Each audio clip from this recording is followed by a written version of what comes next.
Hello guys, it's me, Ira, and welcome back to my channel. Ayan, for today's video guys, medyo matagal ako hindi nakapag-upload at ngayon lang uli dahil medyo masilan yung aking pagbubuntis at medyo, ayan, sobrang busy ang life. So, ang topic natin ngayon guys is, ano nga ba yung sintomas na may UTI ang isang buntis at ano yung mabisang gamot para dito. So, this is all my experience. At ito yung mga iniinom kong gamot sa ngayon.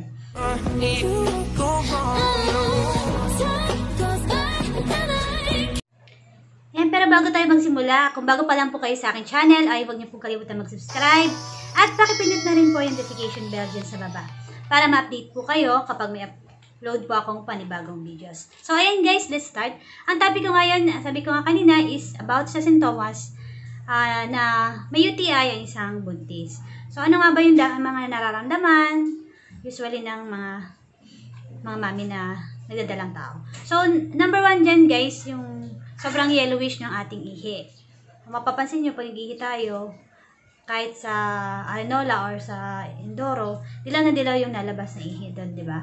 Tapos, isa pa doon yung mahapde yung ating maselang parte ng katawan.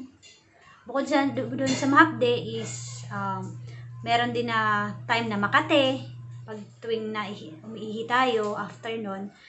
Tapos, pang-apat, merong yung puti yung may puti na lumalabas dun sa natin, kasama ng ihi. Hapansin nyo yun guys, kapag nag-ihi kayo sa Arenola, sa gabi, tapos umaga, makikita nyo parang may namumuti-muti doon sa ilalim ng ihi mo. So, may ilalim yun pag hindi nagagalaw yung ihi.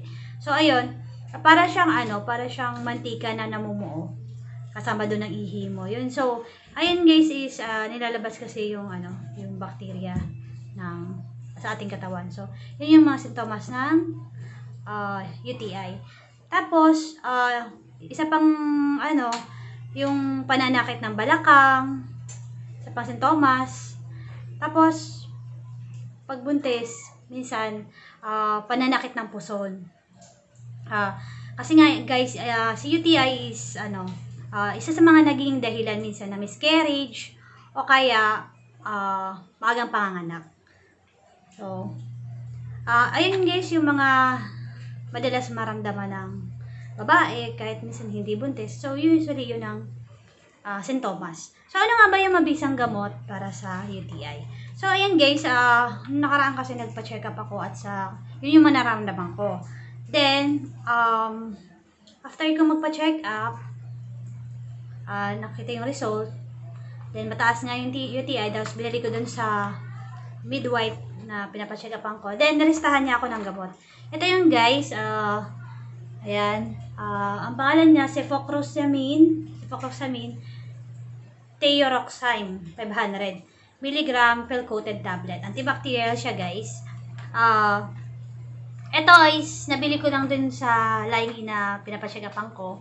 This is worth 38 pesos. Di ko lang alam sa mga sa Watson o kaya sa Mercury Drug kung magkano, kung mas mura o mahal. So, kasi binili ko na lang din to doon sa line na pinapacheck-upan ko nga. So, either tumaas doon o bumaba yung presyo nito. So, ayan guys. Better na lang kasi baka may magtanong na naman sa akin. Ito guys is guide lang para meron kayong idea sa mga inom na gamot at saka lang to, hindi ko recommend ako kasi mabilis siyang makatanggal ng UTI. Kasi unang inom ko pa lang sa kanya guys, mga ilang oras, dami kong nilalabas na ihi. Tapos napansin ko doon, ang daming mas dumami yung lumabas na, yung sabi ko namumuti-muti. Tapos after a day, malinis na yung ihi ko, linis na. Tapos wala nang namumuti siya. So, nawala na rin yung mga pananakit ng puson ko o ng balakang ko.